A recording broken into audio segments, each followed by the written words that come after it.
छेड़खानी करी, उनके साथ अगर कोई बदतमीजी करी तो यो घेसड़ा है। हमारे हरियाणा में घेसड़ा बोले, इसको लट बख्शेंगे नहीं। विरोध करना आपसे यही है, विरोध क्यों हो रहा है? स्कूल खोले, हॉस्पिटल खोले महिलाओं के लिए, भारत देश की पहली पढ़ी लिखी टीचर महिला, और आज कुछ जो लोग हैं, मैं तो कहूंगा आप जैसे ही जो उसका विरोध कर रहे हैं और आप अपना पल्ला झाड़ रहे हो, आप आरएसएस पे कह रहे हो। आप मैं ये पूछ रहा हूँ सरकार किसकी है? क्या है सरकार किसकी है? नरेंद्र मोदी से सवाल पूछिए ना। लायक है जो निकम्मे जो हैं, जो उस टाइम भी विरोध कर रहे थे, आज भी विरोध कर रहे हैं, उनको हम सीधा चैलेंज देके कहते हैं, यही कह रहे हैं, अगर मूवी देखने के लिए मूवी देखने गए लोगों को अगर आपने छेड़खानी करी, उनके साथ अगर कोई बदतमीजी करी तो यो घेसड़ा है। हमारे हरियाणा में घेसड़ा बोले, इसको लट बख्शेंगे नहीं थिएटर पे, और साथ में पंडित जी को लेकर जाएंगे। अब इनका देखना है ये असली है कि नकली। ये पहले भी छुप के विरोध करते थे और आज भी इसी तरीके से। मूवी देखी आपने? मैं नहीं करने वाला। ये दरअसल उन दुश्मनों को सीधा करने के लिए जो इसके घोर विरोधी हैं, जो छुआछूत। मैं जाऊंगा थिएटर पे, हाँ जाऊंगा। इलेक्ट किसके लिए? मैंने तो कह दिया कि ब्राह्मण लतियाया जा रहा है बीजेपी की सरकार में। ये थोड़ी आप विरोध कर रहे हैं। हम विरोध कर रहे हैं, ब्राह्मण विरोध कर रहे हैं। ब्राह्मण विरोध जो करता होगा, एक व्यक्ति अगर गंदा हो, 10 व्यक्ति गंदा हो तो पूरी कौम गंदा नहीं होती है। भारत देश की पहली पढ़ी लिखी टीचर महिला, और आज कुछ जो लोग हैं, मैं तो कहूंगा आप जैसे ही जो उसका विरोध कर रहे हैं और आप अपना पल्ला झाड़ रहे हो, आप आरएसएस पे कह रहे हो। आप मैं ये पूछ रहा हूँ सरकार किसकी है? क्या है सरकार किसकी है? नरेंद्र मोदी से सवाल पूछिए ना। मैंने तो कह दिया कि ब्राह्मण लतियाया जा रहा है बीजेपी की सरकार में। ये थोड़ी आप विरोध कर रहे हैं। हम विरोध कर रहे हैं, ब्राह्मण विरोध कर रहे हैं। ब्राह्मण विरोध जो करता होगा, एक व्यक्ति अगर गंदा हो, 10 व्यक्ति गंदा हो तो पूरी कौम गंदा नहीं होती है। जैसे मुस्लिम अगर हमला किया, एक पाकिस्तानी मुस्लिम हमला किया तो क्या पूरे हिंदुस्तान का मुस्लिम गद्दार होता है? मुझे एक चीज बता दीजिए। नहीं, बिल्कुल ये बात आपकी तब फिर कुछ ही लोग हैं, कुछ चुटियाधारी जनेऊधारी लोग हैं, तब बताइए करते से बाज नहीं आ रहे हैं। तो मोहन गिनती आपकी भी हो सके है, ये मोहन नहीं जा रहे वहाँ पे।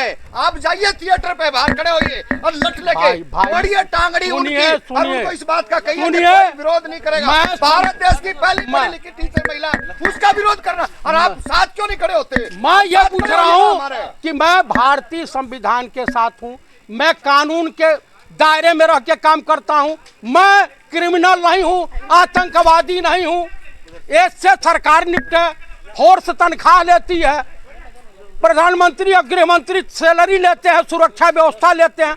आप उनसे जा करके वहाँ पूछिए, कहाँ जाएंगे? मायावती से कहिए विरोध उतरे, वहीं जाएंगे थिएटर पे, और साथ में पंडित जी को लेकर जाएंगे। अब इनका देखना है ये असली है कि नकली। ये पहले भी छुप के विरोध करते थे और आज भी इसी तरीके से। मूवी देखी आपने? मैंने नहीं देखी।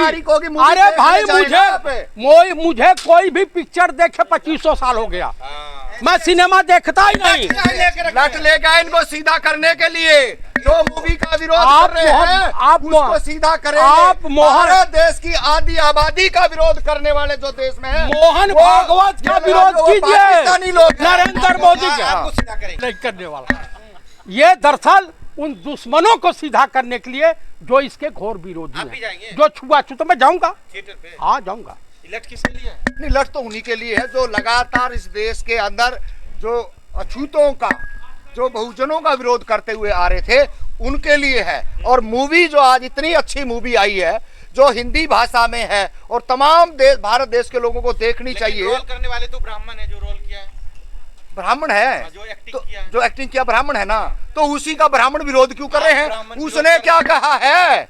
उसने क्या कहा है? ये भी तो आप कंटेंट है, उसका समझा ना कि सभी ब्राह्मणों को लताड़ रहा है। तो ये बात समझने लायक है। जो निकम्मे जो हैं, जो उस टाइम भी विरोध कर रहे थे, आज भी विरोध कर रहे हैं, उनको हम सीधा चैलेंज देके कहते हैं, यही कह रहे हैं, अगर मूवी देखने के लिए मूवी देखने गए लोगों को अगर आपने छेड़खानी करी, उनके साथ अगर कोई बदतमीजी करी तो यो घेसड़ा है। हमारे हरियाणा में घेसड़ा बोले, इसको लट बख्शेंगे नहीं, इलाज करके मानेंगे बढ़िया वाला। क्योंकि बड़ी मुश्किल से फिल्म बनी है, और उस फिल्म को लेकर के ना तमाम जो साथी हमारे हैं, वो आज इस बात की बड़ी उनकी उपेक्षा थी, उम्मीद थी कि आधी आबादी और हमारा दबा हुआ जो रह रहा था, जो भी संसाधन थे, जो हमारी भाषा बोली, हमारे जो हक अधिकार, सारे के सारे आज हमारे सामने आएंगे, आधी आबादी के सामने आएंगे। और लगातार लोग देखने भी जा रहे हैं। और जिन जिन जगह यूपी में जो हंगामा काटा है,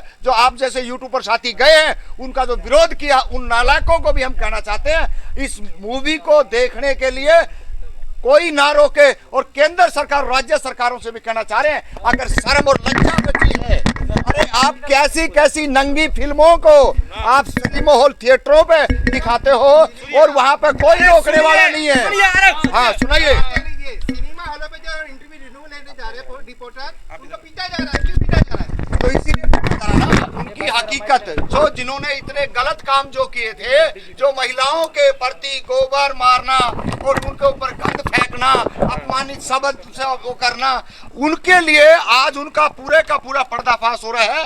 तो आज उनको घबराहट हो रही है, तिलमिला रहे हैं कि कैसे हमारी जो महापुरुषों ने जो गलतियां करी है, वो आज के युवा, आज की महिलाएं, वो कैसे उससे उभरेंगे। अंतिम सवाल ये है, क्या टैक्स फ्री होनी चाहिए पूरे फिल्म? मैं वही कहना चाह रहा था, आप बार बार बीच में ऐसे ऐसे ऐसे ऐसे कर रहे हो। मैं आपको भी कहना चाह रहा हूँ, तमाम थिएटरों में जा करके ने मूवी को देखें और फ्री टैक्स केंद्र सरकार और राज्य सरकारों से कम करें। नहीं तो ये आप धमका किसको रहे हैं? ये धमका रहे हैं नरेंद्र मोदी को। और हरियाणा का जो खट्टर पट्टर है, जो है ना, जो नायब सिंह सैनी, उनको भी कह रहे हैं सुधर जा। वो तो आपके बिरादरी का है। माली और हाँ, हमारा जब भी तो करे हैं अभी तक तो भाई को भी लठ मारना पड़े हैं। जिस तरह पंडित जी कह रहे थे ना कि वे निकम्मे पैदा हो जाते हैं, तो इस तरह निकम्मे हमारे भी दो चार पैदा हो रहे हैं, उनके लिए भी। आपके समर्थन में मायावती भी आएंगे क्या? बिल्कुल तमाम आएंगे, जो अच्छे विचारधारा के लोग हैं, जो अच्छे लोग। देखिए मोदी जी तो अच्छा है ही नहीं, उसको तो आप कह रहे हो खुद अच्छा है, खुद ओबीसी है, कह रहे हैं कि हम खुद ओबीसी पिछड़ों का बेटा है। देखिए कुछ पैदाइश हुई थी भारत देश के अंदर 14 में और नरेंद्र मोदी 2002 में हुआ था। इस बात को आपने बता, 2002 के पिछड़ों का बेटा है। कोई पिछड़ों का बेटा नहीं, अगर पिछड़ों का बेटा तो आपको ब्राह्मण बताते हैं। सबसे ज्यादा अगर कोई हक अधिकार, अगर कोई शोषण कर रहा है, तो वर्तमान सत्ता में जो बीजेपी आरएसएस के लोग बैठे हैं, वो हमारे लोगों को कभी गाय के नाम से और कभी गोबर के नाम से, कुछ लोग कह रहे हैं कि आपका स्क्रू ढीला हो गया है। किसका ढीला होगा? आपका कहना हमारा कोई स्क्रू ढीला नहीं, हमारा पहले भी पेज टाइट था और ये सारी चीजें हमारे पास हैं। तो आप लड़के आरी, हथौड़ा, करनी, बसोली, जितने भी जो टेक्निकल जो हथियार है ना, वो हमारे पास हुआ। डंडा क्या लेके खड़े हैं? डंडा तो ले रहे हैं, आप जैसे